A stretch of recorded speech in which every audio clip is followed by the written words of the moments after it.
नमस्कार, स्वागत है आपका। मैं हूं आपके साथ सुमित गुप्ता। बुलेटिन की शुरुआत में बड़ी खबर है राजसमंद से। राजसमंद के आमेट में चोरों के हौसले बुलंद। चोरों ने फिर पुलिस को चुनौती दी है।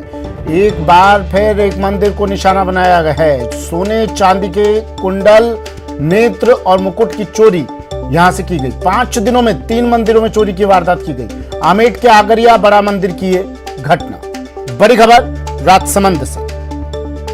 अलकेश सनाड्य मेरे सहयोगी राजसमंद से फोन लाइन पर जुड़ गए हैं। अलकेश, 5 दिनों में 3 मंदिरों में हाथ साफ, पुलिस क्या कर रही है? जी सुमित, आपका सवाल एकदम वाजिब है। ये बड़ी घटना है कि आमेट थाना सर्किल जो है, आमेट थाना सर्किल में 5 दिनों में 4 चोरी की बड़ी वारदातें हुई है, जिसमें चोरों ने 3 प्रमुख मंदिरों को निशाना बनाया है। ये लगातार मतलब कि ऐसा 5 दिनों में तीसरी ऐसी बड़ी वारदात है जब चोरों ने भगवान को निशाना बनाया है। आगरियावाड़ा गांव है जहां पर ये चोरों ने बीती रात मंदिर को निशाना बनाया। भगवान के जो नेत्र होते हैं, कान के कुंडल होते हैं, सोने चांदी के जो आभूषण थे वो लेकर फरार हो गए। और बड़ी बात यह है कि जिस जगह जो ये गांव है आगरियावाड़ा, ये जो आमेट कुंभलगढ़ के जो विधायक है सुरेंद्र सिंह राठौड़, उनका पैतृक गांव है। तो विधायक का खुद के गांव में भी अब स्थिति है कि वहाँ भगवान भी महफूज नहीं है। और रही बात पुलिस की अगर की जाए तो पिछले कुछ दिनों से लगातार आमेट जो थाना इलाके में यहाँ पर पुलिस गश्त और पुलिस की जो डिप्लॉयमेंट है इसको लेकर सवाल खड़े होते रहे। लगातार थाना अधिकारी बदलते रहे, तो इस वजह से पुलिस का इकबाल जो है अभी जो चोरों के बीच में बुलंद नहीं हो पा रहा है। और एक बार बड़ी बात यह है कि बीती रात वापस जो अभी कार्यवाहक जो थानेदार थे जिनको कुछ दिनों के लिए लगाया था, उन्हें वापस हटा दिया गया। प्रेम सिंह जो थानेदार थे उनको हटा दिया है और एक बार वापस जो पहले जो थानेदार थे बुद्धाराम, उन्हीं को वापस कमान सौंप दी गई। तो ऐसे में पुलिस आपसी मतलब उधेड़-बुन में उलटी हुई है कि कौन थानेदार वहाँ आमेट में रहेगा और नहीं रहेगा। तो इसी को मद्देनजर देखते हुए कि वहाँ जो पुलिस का जो आपसी मतलब तालमेल नहीं बैठ रहा है और चोरों की पोब आ रहा है, चोर लगातार मतलब वारदातों को अंजाम दे रहे हैं, ना तो ग्रामीण क्षेत्रों में प्रॉपर पुलिस गश्त हो पा रही है। ऐसे में चोर पुलिस की जो गश्त व्यवस्था का खामियाजा है जो उसका फायदा उठाते हुए लगातार मंदिर और घरों को निशाना बना रहे हैं। ठीक है, शुक्रिया अलकेश तमाम जानकारी के लिए। अलकेश मेरे सहयोगी हमारे साथ राजसमंद से जुड़े। राजसमंद में के आमेट से खबर है, चोर लगातार चोरी की वारदातों को अंजाम दे रहे हैं, लेकिन पुलिस हाथ पर हाथ धरे बैठी है। सोने चांदी के कुंडल, नेत्र और मुकुट, एक बार फिर चोरी की वारदात। 5 दिनों में 3 मंदिर में चोरी।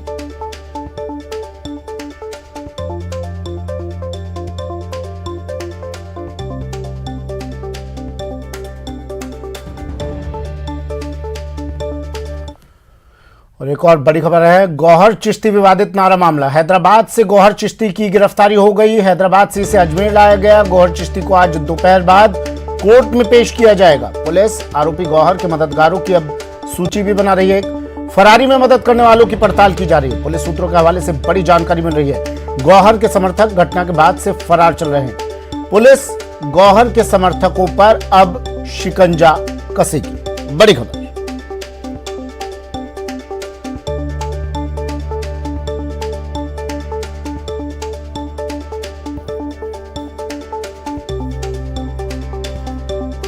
चलिए, मेरे सहयोगी हमारे साथ जुड़ गए हैं। अभिजीत अजमेर से हमारे साथ सीधा जुड़ गए हैं। कपिल शिमालिया उदयपुर से हमारे साथ जुड़ गए हैं। उदयपुर अजमेर से उदयपुर वाया अजमेर होते हुई ये गाड़ी, ये संपर्क सूत्र हैदराबाद तक पहुंच रहे हैं। कपिल, सबसे पहले मैं आपके पास आ रहा हूं। क्या कुछ अब आपके पास अपडेट, क्योंकि रोज एक नया खुलासा हो रहा है इस मामले में, रोज एक नया चेहरा सामने आ रहा है इस मामले में।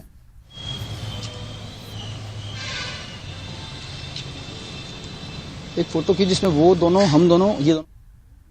कपिल, आवाज सुन पा रहे हैं आप? उसका जिक्र कर दिया था। और अब जो लोग सामने आ रहे हैं, माना जा जी जी जी बिल्कुल, मैं आपको सुन पा रहा हूं।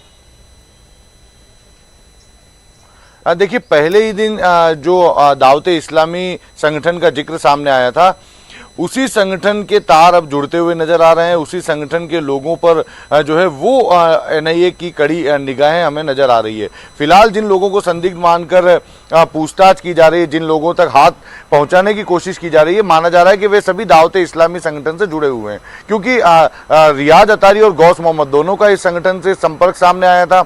उसके बाद में जो मोबाइल जब्त किए गए उसमें पाकिस्तानी नंबरों से लगातार संपर्क करने की बात जो है वो सूत्रों के हवाले से सामने आ रही थी और वो सभी जो लोग थे वो दावते इस्लामी संगठन से जुड़े हुए थे।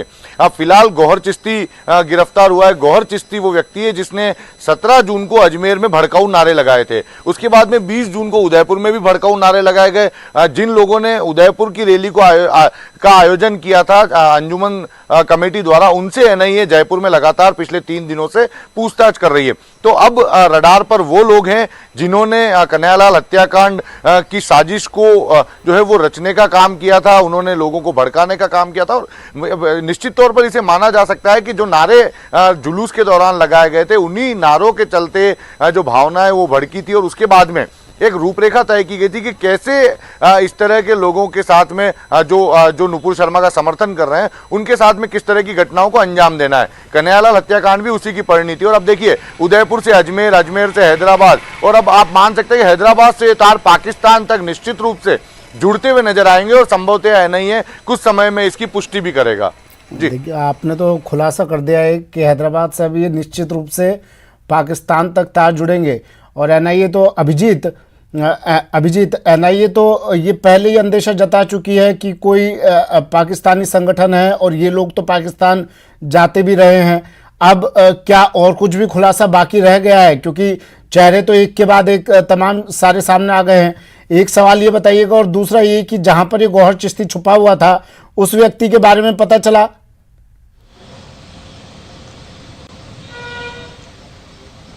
देखिए सुमित, हैदराबाद में मुनव्वर नाम के शख्स के यहाँ पर गौहर चिश्ती जो है वो अपनी फरारी काट रहा था। और जो जानकारी मिल पाई है, ये मुनव्वर जो है वो गौहर चिश्ती चूंकि खादिम भी है दरगाह का, तो ये मुनव्वर जो है वो इसका मेहमान हुआ करता था। यानी कि मुनव्वर जब जब अजमेर दरगाह जियारत करने आता था तब गौहर चिश्ती ही उसको जियारत कराता था और लंबे समय से दोनों एक दूसरे के संपर्क में थे। और जब ये पूरा घटनाक्रम हुआ और जब फरारी काटने की नौबत आई तो दोनों के बीच में दोस्ताना संबंध अच्छे प्रगाढ़ बन गए थे। और गौहर ने जो अपने फरारी का अधिकतर वक्त है वो हैदराबाद में मुनव्वर के घर पर ही बिताया था। और यही कारण रहा कि जब पिछले कुछ समय से लगातार जब अजमेर पुलिस गौहर को तलाश रही थी, विभिन्न टीमें जो हैं देश के कई कई राज्यों में जा रही थी, तो वहां से एक इनपुट ये भी मिला था कि हो सकता है कि ये हैदराबाद में हो। अब चूंकि वो गिरफ्तार हो चुका है, दोनों मुनव्वर को भी अजमेर पुलिस ने हैदराबाद से गिरफ्तार किया है और दोनों इस वक्त किशनगंज थाने में मौजूद हैं।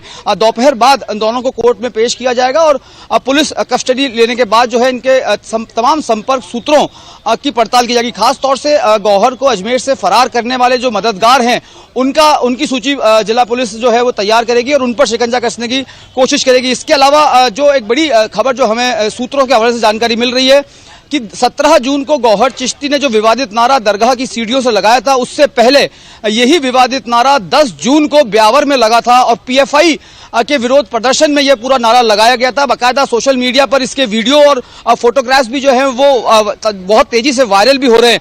तो ये तमाम जो पहलू, जो सिलसिलेवार कड़ियां एक दूसरे जुड़ती जा रही हैं गौहर चिश्ती का, हालांकि परोक्ष रूप से कोई कनेक्शन अभी तक पीएफआई से निकलकर सामने नहीं आया है, लेकिन जिस तरीके से अजमेर का कनेक्शन उदयपुर से और उदयपुर का कनेक्शन फिर हैदराबाद से जुड़ा है, तो कहीं ना कहीं दावत इस्लाम जो संगठन है, चरमपंथी संगठन, उससे कहीं ना कहीं गौहर चिश्ती का संबंध हो सकता है। इस लिहाज से तमाम पहलुओं पर पड़ताल करने के लिए दोपहर बाद अजमेर पुलिस जो है वो गौहर चिश्ती और मुनव्वर को कोर्ट में पेश करेगी और पुलिस रिमांड लेगी।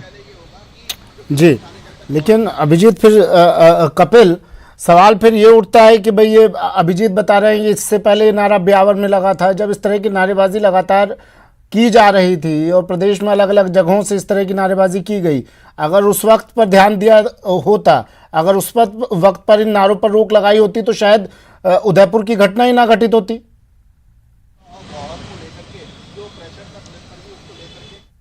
सुमित, देखिए ये जो पूरी राजस्थान पुलिस है उसका फेल्योर माना जा सकता है, क्योंकि जो जुलूस निकाले गए थे उन जुलूस में मौन जुलूस की स्वीकृति दी गई थी।